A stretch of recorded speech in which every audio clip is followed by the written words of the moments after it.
I'm going live. And I'm live. Hello, everybody. I don't know whether it's 7:30, 7:29 or 7:27. We've got three different clocks, all saying three different times. How does that happen? It just does. Welcome to our show tonight. I'm Kath from the Cheapskates Club. Fingers over here will be Hannah. She'll be moderating comments and screaming at me if you've got a question. If you have a question, please put it in capitals so that it stands out and we can see it, and I'll try and answer it as it pops up. But to be able to comment on live chat, you need to be logged into your Yahoo account or your Gmail account. That's a Yahoo requirement, YouTube account or Gmail account. That's a YouTube requirement, not one of mine. So I have no control over that. Oh, did you miss us last week? We missed you. But never mind. These things happen. We're back tonight. So I want to talk about fussy eaters, because I get a lot of questions about fussy eaters, and I'm pretty sure if I go back through, we've talked about this before. Earlier this year or sometime last year, we talked about fussy eaters and how to manage them on a budget. But it occurred to me this week that fussy eaters aren't always babies, toddlers, children, teenagers. Fussy eaters can often be spouses or partners or even us. My kids are always telling me I'm so fussy. Now, I don't think I am, but Miss Hannah over here is rolling her eyes. Why is it children do that eye roll so perfectly? Years of practice. Years of practice. They just master it, don't they?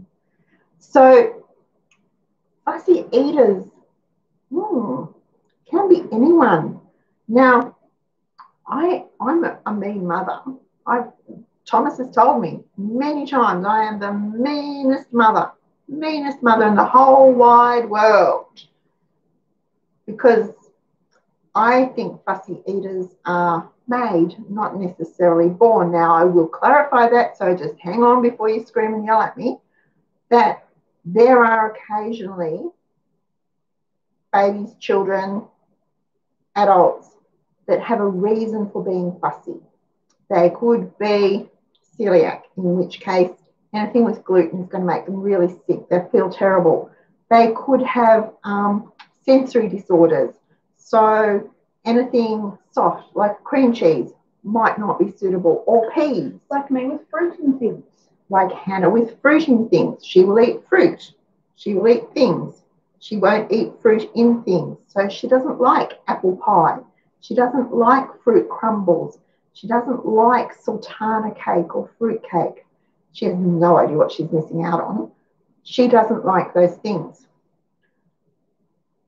But I raised 3 fussy eaters, and I still did it on our budget. And yes, I was the mean mother. Now, it wasn't always easy. And even now as adults, and they are all a bit better, you know, sometimes I muck it up and I dish up the wrong thing to the wrong person, and it's a bit of a disaster, because then they've got to eat something they don't really like. It's much easier as an adult to do that. Little children don't always understand. So we had a strategy. And I was just thinking, it was probably pretty hard for me to raise 3 fussy eaters when I'm married to Wayne, who isn't fussy at all. He just eats whatever I put in front of him and is pretty much grateful that he gets a meal. He even eats the meals that I think are awful. He will eat them. No complaints. In fact, in 31 and a half years, I don't think he's complained maybe 3 times about something I've given him. And it's not actually been a complaint. It's been I don't think we'll have that again. In which case, if he says that, I know he really doesn't like it, and we just don't have it again. That's not necessarily being fussy, but it certainly made it harder for me when the children came along and they wouldn't eat everything. I had to learn to cope with that. So we have a couple of kids. One doesn't like mashed potato. That's a sensory thing. It's easy to deal with that because everyone else eats mashed potato. So if I'm mashing the potato, I just take his out and put it on his plate before I mash everyone else's. Sometimes I forget, I'm in a hurry and I just go splash, splash, splash, in which case I apologise. I'm really sorry I forgot. And he forces it down. We have another one who doesn't like the slimy bits of the tomato. Please, description, the slimy bits of the tomato. So I figured out, instead of cutting the tomato, I haven't got one to show you. Instead of cutting the tomato that way, you cut it that way. The slimy bits aren't slimy and they don't make things soggy. The centre of the tomato that holds the seeds doesn't seem to drop out and leak as much if you cut it vertically instead of horizontally. So he will eat it like that. He will eat it in a wedge because it's easy enough to scoop the soggy bit out and just eat the flesh. Things like that. We have one who doesn't like cooked carrot, but before I put the carrot in the pot, if I put the raw carrot on his plate, no big deal. And he's still getting carrot. So I dealt with things that way. It wasn't, and trust me, it wasn't always easy. And sometimes I wanted to tear my hair out. But the food I had was the food I had. So we couldn't afford to waste it, and nobody, unless they really wanted to go hungry, was going to turn their noses up at it. So we had to work it out. When our children were very little, if they said they didn't like something, we had an arrangement where they had to try it, and it would be 5 because they could all count from a very early age, 1, 2, 3, 4. They knew 5. They recognised the number 5. That's why I picked 5. So it would be 5 bits of bean or 5 bits of carrot, 5 little bits of broccoli, 5, whatever, 5. And once they got used to eating 5, I'd just gradually increase it until they were eating a regular serve of most things. And it worked for most things. We also had the rule, if they said they didn't like it and they'd never tried it before, they had to have a teaspoon of it to try. If then they really didn't like it, and sometimes that's fine, not everyone's taste buds develop the same rate, they really didn't like it, then they didn't get it again. It was a case of, and I think it should be a case of, pick your battles. No point in turning meal times into World War 3, 4, 5, 6 and on, as long as they're eating some things that are reasonable. Now, I know that there are people I've heard from people who say, oh, well, my 9-year-old will only eat chips. Well, in our house, if he would only eat chips, then he'd be very hungry because we don't have chips every night and I only cook one meal.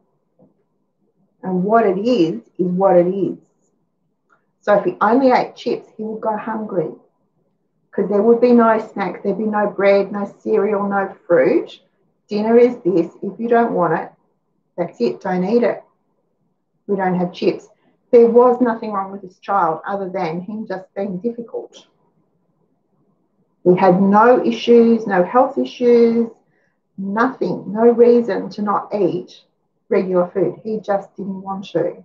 He didn't like cauliflower. Well, you know what? Don't give him cauliflower. If you preferred broccoli or silver beet, give him broccoli or silver beet. Easy fix. Pick your battles, folks, with those things.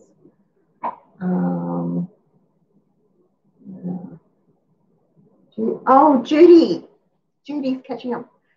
I saw your post, Judy. I'm so sorry to hear that you've still got another 8-10 weeks of rehab, but I'm glad you're on the mend. So that's really good. Yeah, Joy's kids had to try it as well. See, I'm not the only mean mother in the world. Oh, I can share it with someone else. Share the crown. And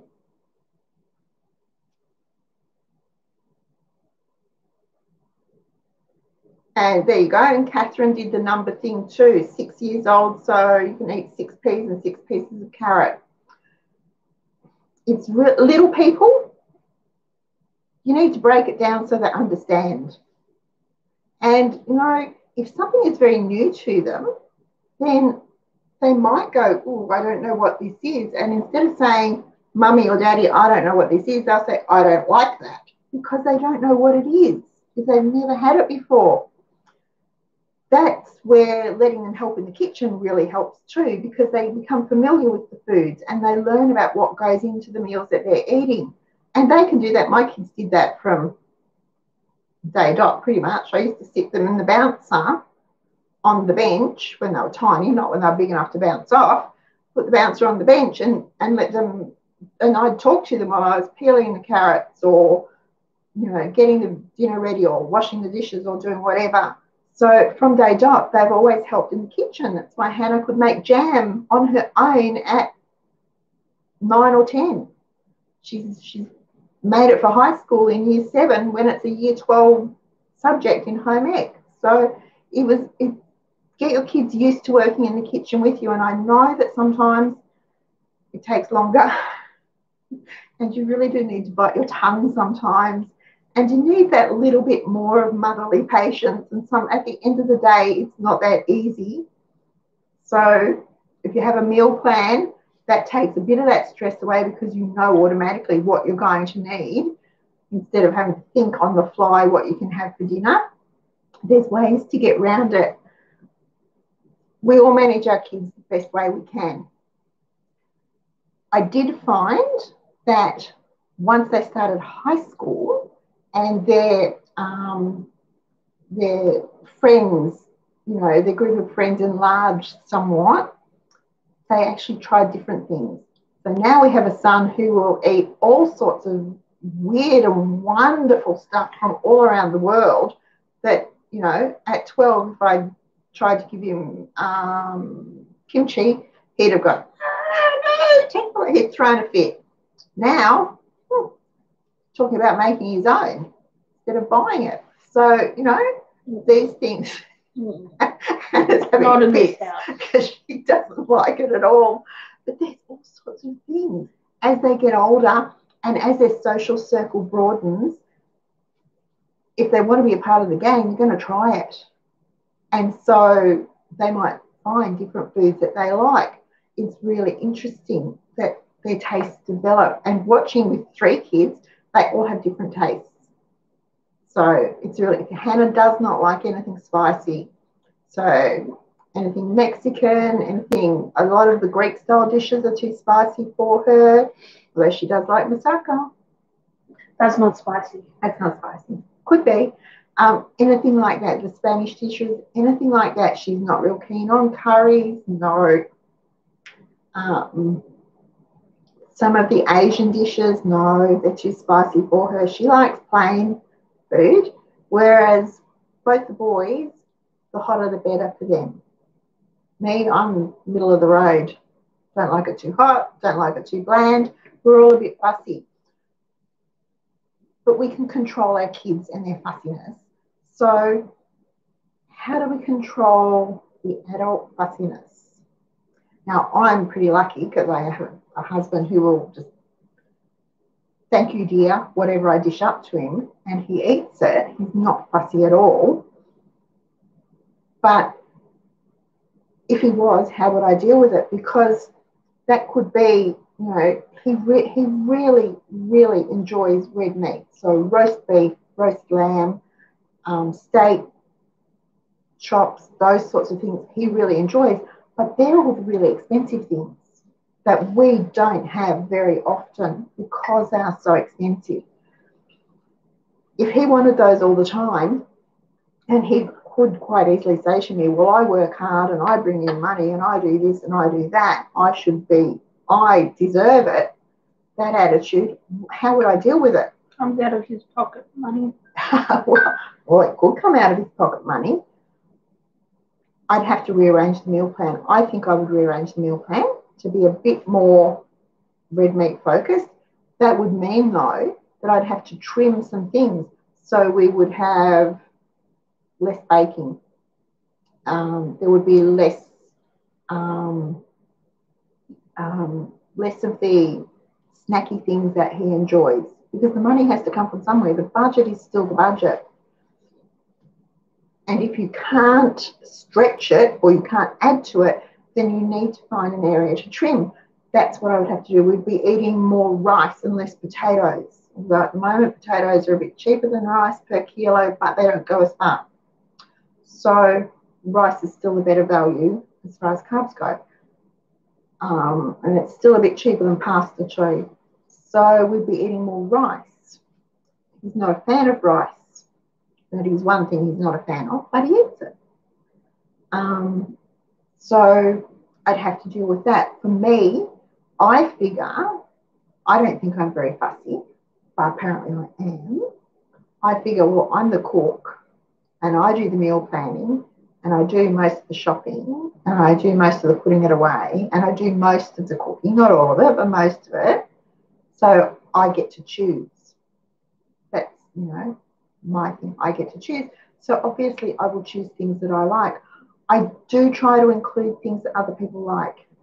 See, I love cauliflower, broccoli, cabbage, silver beet, bok choy, anything like that. I love those vegetables. Everyone else eats them. They may not be their favourites. So to make them more palatable for them, I might just sprinkle some cheese over the top and let it melt.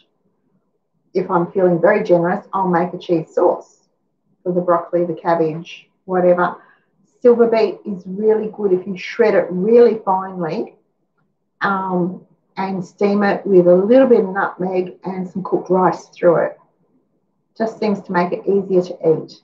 It's not just a blob of green stuff on your plate then. So that was one way I got silver beet into all three kids. But the little pinch of nutmeg is the secret, I think. It just gives it a little bit more flavour. We all like flavour in our food. This is off topic, but did you know Australian butchers do online shopping with delivery? No, I didn't. They do. It must be new, is it? I think so. There you go. Hello, Kerry. How's your head? Oh, daughter to hospital, wrenched your knee going down the back steps. Oh, my goodness. Okay. Joy has the menu on the fridge, so her son, I had the meal plan stuck on the fridge. I printed it out for the whole year. I sticky tape all the sheets together. I laminated it so it would last. Stick it on the fridge because we have one son particularly who likes to know at breakfast time what he's eating at tea time. And so having it there in front of him, he would go, okay, today's Tuesday. Oh, look, spag bowl, perfect. And he would know. The only issue with that is sometimes I switch things around.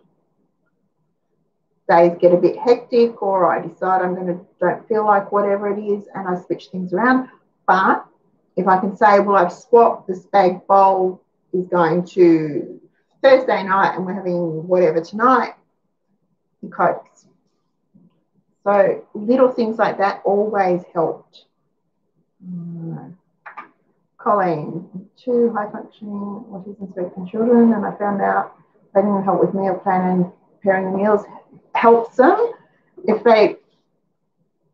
If kids feel they can own it, they generally like it. It's a bit like Mum years ago, Thomas was being particularly fussy about food.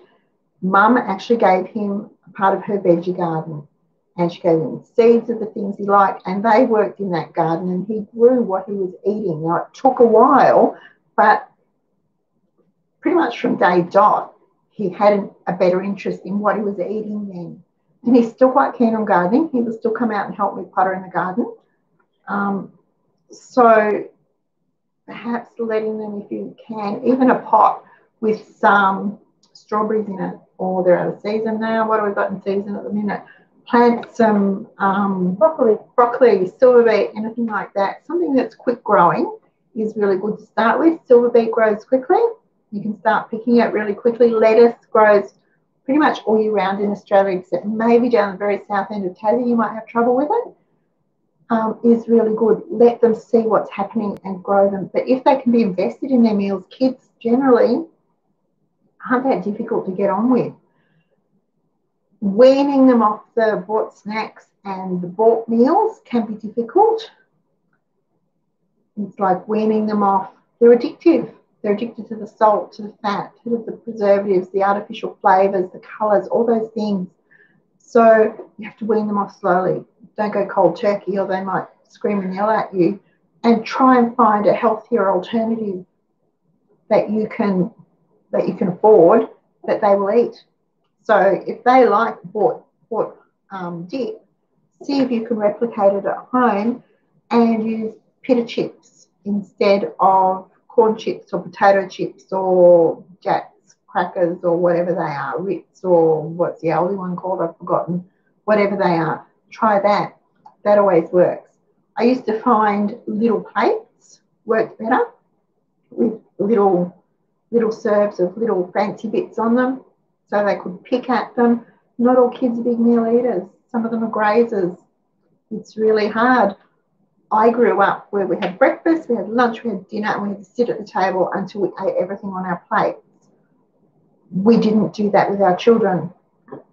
Not everyone eats the same amount of food. So I didn't see any reason to force them to finish what was on their plate. I just made a note that next time they got less, but if they didn't eat it all, they also couldn't come back in half an hour and say they were hungry and get something else to eat. So, again, I was the mean mother. Right. Yeah. Hi, Estelle. Oh, Kerry, I hope your head gets better soon. There's nothing worse than head injuries, apart from the fact that they bleed. They hurt. Yesterday I got away. Yeah, no, it was a mistake, and it was just that just went out to the whole database instead of whoever it was supposed to go out to. I just deleted mine. Hannah just deleted hers. How's that? Okay. Didn't even open it. Patricia liked taking baby carrots out of the veggie patch to munch on. Yes. Yep. Well, this summer, our strawberry patch was just odd. Had loads of strawberries, but they were just in fits and starts. So in the end, I was out there watering and I was just eating them as I watered. So I didn't get any to make jam. That's what you do every year. It is what I do every year, but usually the strawberry patch produces more than I can eat. Same with the tomatoes, the little capsicums. So those little baby capsicums are so sweet. It's really hard to let them to get big enough. Okay. Yeah. The meals are over. They don't come. Yes. Yeah. It does look. There are very few children who will starve themselves to death. I used to worry about it. And then a friend whose husband is a paediatrician who deals with children with eating disorders, he actually said 99.9999% of children will not actually starve themselves to death. They might throw hissy fits about eating. They might throw, hissy fits because they want something when you cook something else. But they're not going to starve themselves to death. The hard part for us as parents is actually not giving into it. Oh, it's really hard. You just want to, don't cry here. If you're really hungry, eat this. But generally what they want is bread and jam or a bowl of cereal or something, which isn't necessarily so bad for them, but it throws your whole budget out. And I know that feeding our kids shouldn't be limited to the money we have, but for a lot of people, the money they have for groceries is it. So if they blow it all in a couple of days before the next shopping day comes, there is nothing to eat. They can't feed their kids. So we need to We need to be able to be strong enough to say, that's it, that's what I've made, that's what we've got, that's what you eat, or you'll have to go hungry till breakfast time or lunchtime or whatever. And they have to learn that's what mum has, so we better eat it while we got it, because we may not have it tomorrow.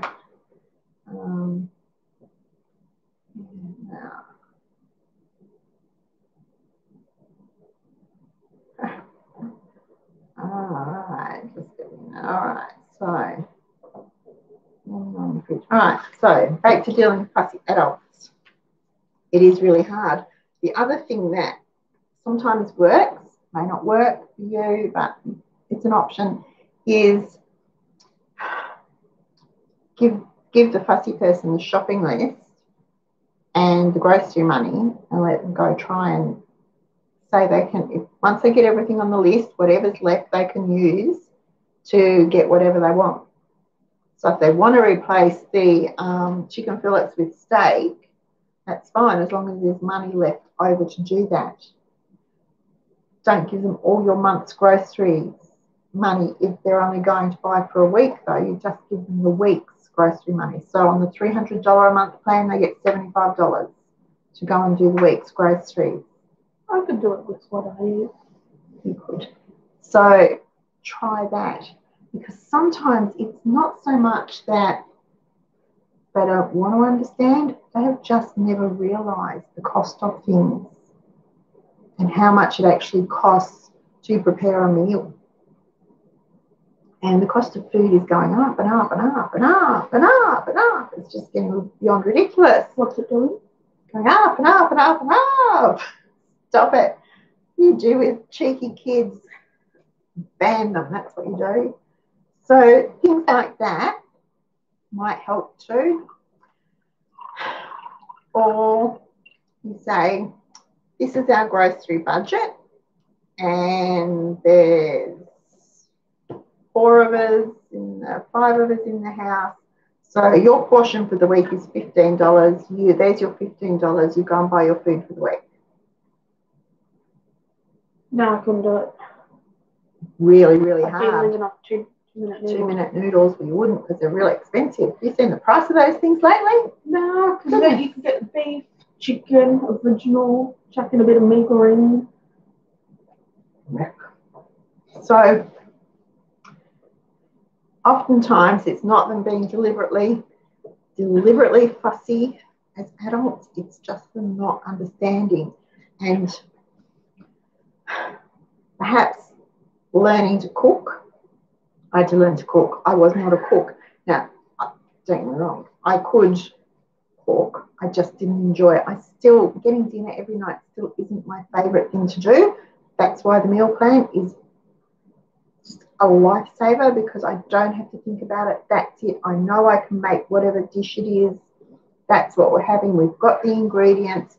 It's easy, because if I have to stop and think about it and then think about whether we've got the ingredients in the cupboard, how long it takes to make, well, it's overwhelming for me. I don't enjoy getting dinner every night or making lunch or making breakfast. It's not my favourite thing to do.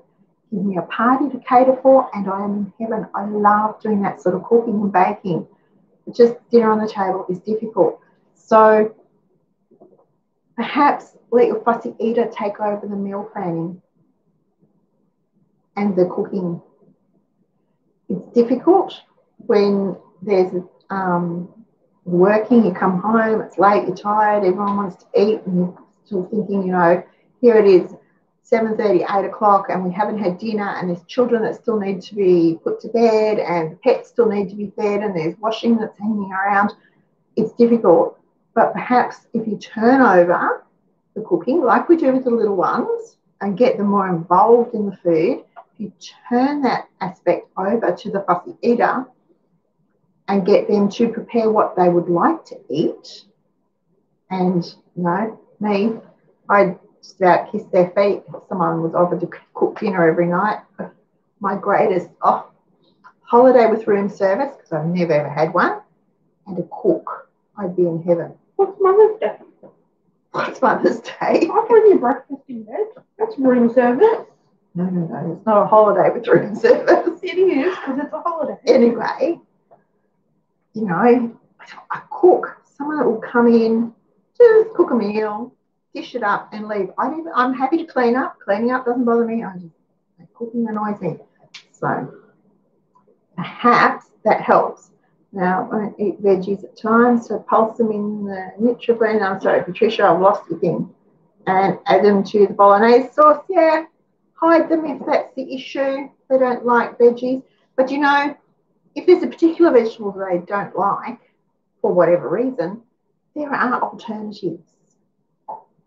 So don't get hung up on the, I won't eat Brussels sprouts. Well, will he eat cauliflower, cabbage, bok choy, silver beet, English spinach,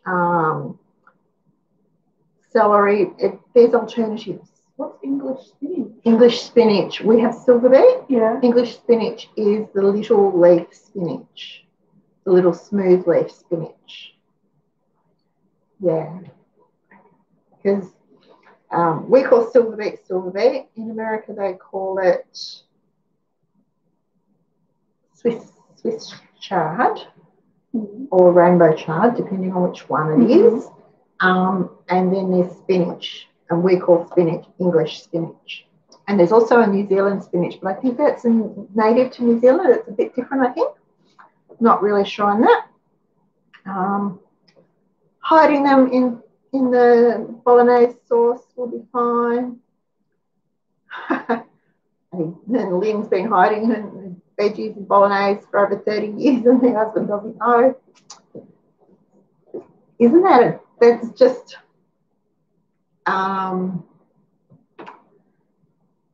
TVP. I've used TVP all my life. I grew up with it, used it all my married life. I've used it, but it was only about maybe 10 years ago. One of the boys came out and actually saw me adding it to the pasta sauce, and they were, I'm not eating that. Yuck, yuck, yuck. Well, but darling, did you enjoy your pasta sauce last week? Yes. Did you like it the week before? Yes. Have you always liked it? Yes. That's what you've always been eating. You just didn't know. So now they do fork through it, and I've seen them fork through it and try and see. All right, makes no difference. But they just didn't know. It was so funny. Or I'll dish up something that I would normally have combined with something else. I'll just have it separately, and I go, we've never had that before. Well, you've been eating it for years. For years, Mummy had special orange potatoes that she grew. Special orange potatoes, because they wouldn't eat pumpkin, so I just mashed the pumpkin into the potato. It's just orange potato. They had no idea that it was orange potato, that it was pumpkin in the potato. They just ate it. For years, I did that for them. It's like the sweet potato cupcakes. Sweet potato cupcakes, yeah. My chocolate sweet potato cupcakes. Perfect way to use up sweet potato. Okay, now sandwiches. I saw something about sandwiches there. Estelle, one kid at work who will never eat the regular lunch no matter what it is. Refused it. I only eat a sandwich, Vegemite sandwiches.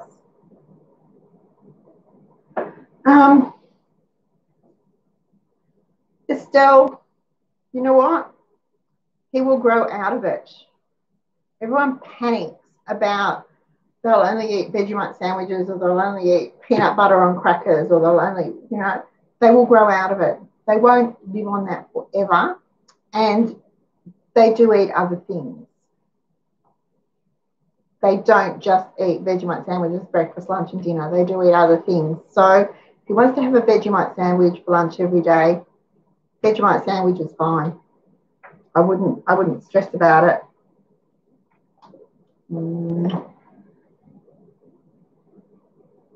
Okay, Delaney has her nephew help in the garden. Cool. Yep.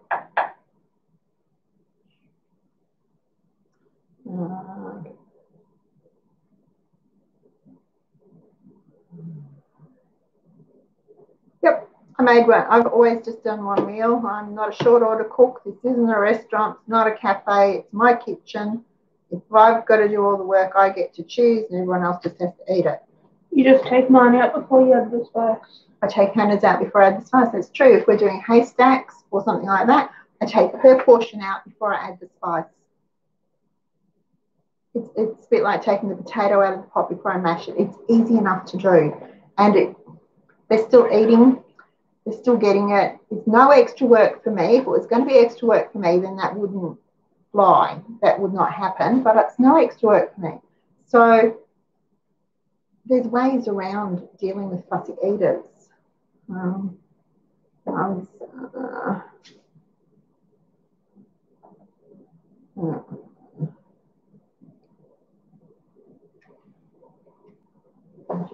Lamb shank and veggie soup, and you didn't like it. Yum. Just give me the lamb shank. Yep. Okay, sorry. And Catherine, Mum used to tell me, I had a butter for mashed potato. It was potato and pumpkin mashed together. Julia, the last lot of TVP I got came from Two Brothers Foods. I bought it online because I couldn't get it locally. Otherwise, I buy it from the Full Pantry in Croydon here in Melbourne. But at the time, it was in really short supply. So Two Brothers was the cheapest, and I think it was free postage, free delivery. It must have been, because I ordered 5 kilos of it.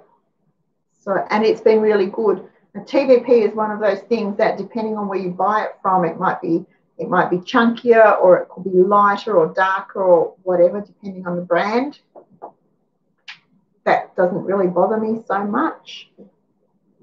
I tend to go on price because the ingredients are pretty much the same. Just the way it's manufactured that changes. All right.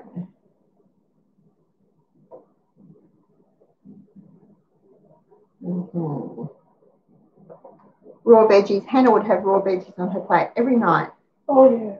She much prefers, we eat salad all year round because we both prefer raw veggies, although I'm partial to a roast potato and roast sweet potato. No, just give me it raw.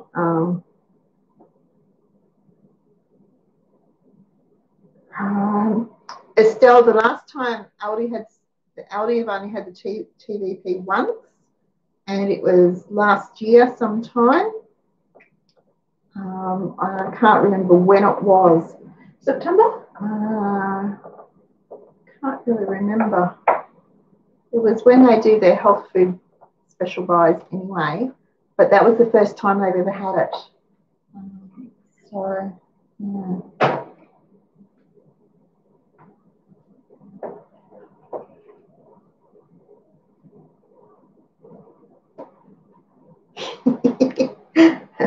And 301 Jules was Fussy kid, so she either had to eat or have a Vegemite sandwich, and she was the tallest, smartest of the kids. I love that. And you didn't starve. So, yeah. All right. Okay, so have I covered dealing with fussy eaters? Look, I think the main thing is don't let fussy eaters wear you down. Don't stress over it. If they really don't like something, just don't give it to them. We have one now who decided he doesn't like coleslaw. Any coleslaw, or made, any stuff, just does not like coleslaw. Delicious. Just don't give it to him. So last night he had fish.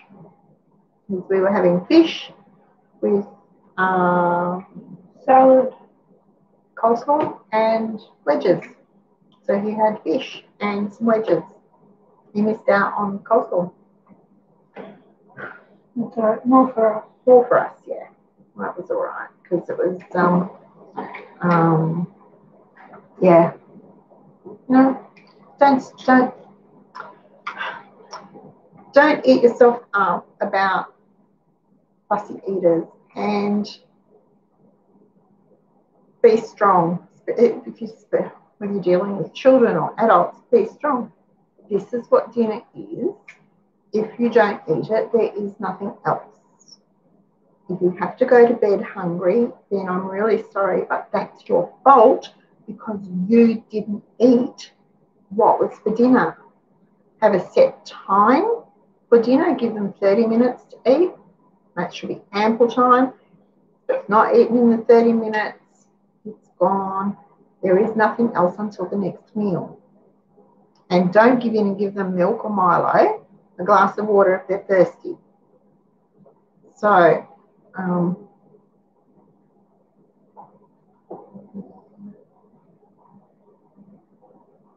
didn't know Coles sold TVP. I've never seen it in Coles.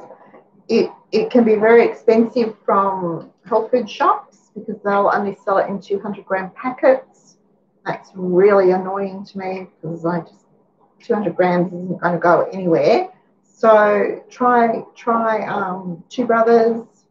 If you do a search for TVP, it will bring up quite a few options for you. And I guess a lot of places at the moment are doing more online sales than anything else, so you might pick up a deal. Does Hindustan sell it? No, Hindustan doesn't sell it. No.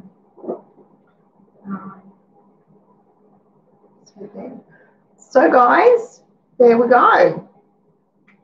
It's not hard to deal with fussy eaters. We've all got them, even if it's just us. Different reasons. We don't need to break our grocery budget. You do need to be strong. You do need to be the meanest mother or the horriblest wife or partner or whatever in the whole wide world. But that's only for a little while, honestly. It will pass. It will pass. I think we worry too much about eating and food and quantities of food and things like that. And, you know, where even with little children now, where the ads on TV do my head in for having them on formula at 4 and 5. Seriously? It might be especially formulated for kindy-age children, but it's still formula, folks. Out the door, it's jolly expensive. There's nothing wrong with either milk. If they can't have cow's milk, then there is soy or almond or whatever. Just be aware that they do not have the same nutrients in them as cow's milk does. So there are alternatives. You don't need to buy an expensive formula. Make up powdered milk for them to drink. That's a formula. Well, because it's milk, it's not ridiculously overpriced tinned powdered milk. So it's still a formula. It's still a formula, but it's not ridiculously overpriced tinned powdered milk, which is what formulas are. So those things.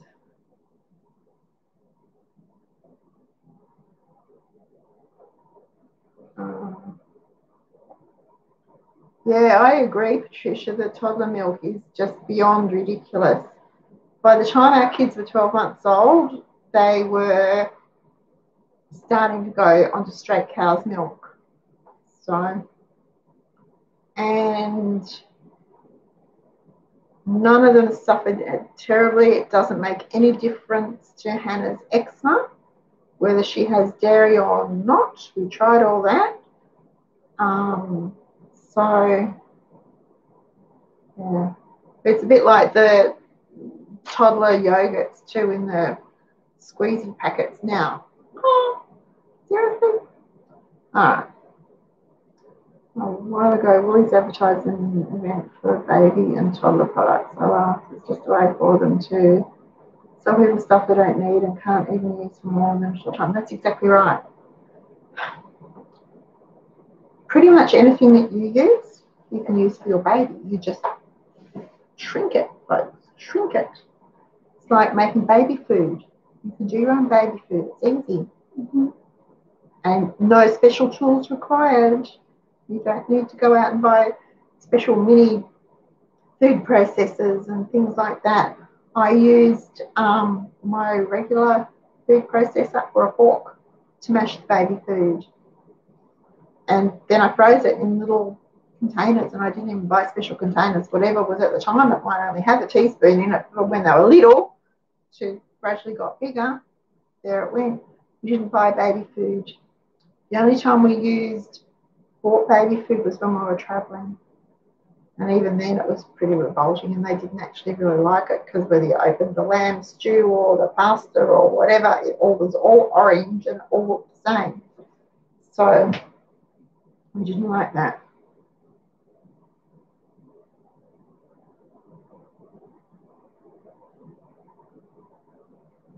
That's right, Estelle. Cow's milk isn't advised for children under 12 months. They've upped that. It used to be 6 months when my lot were babies, so it changes all the time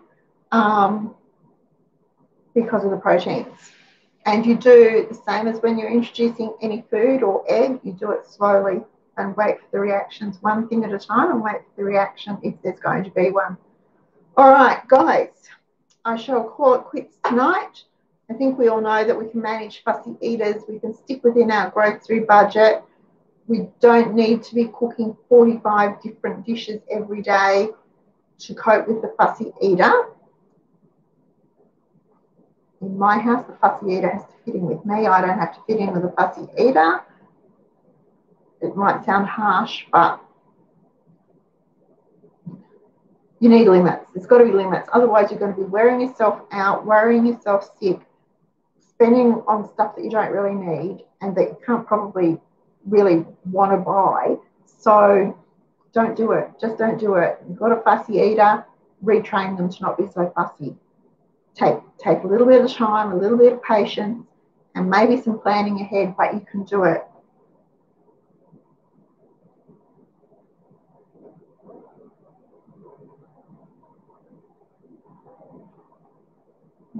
All right, so we'll be back next Tuesday with some other tantalising topic for you. How's that? If you like tonight's show, please give me a thumbs up down there.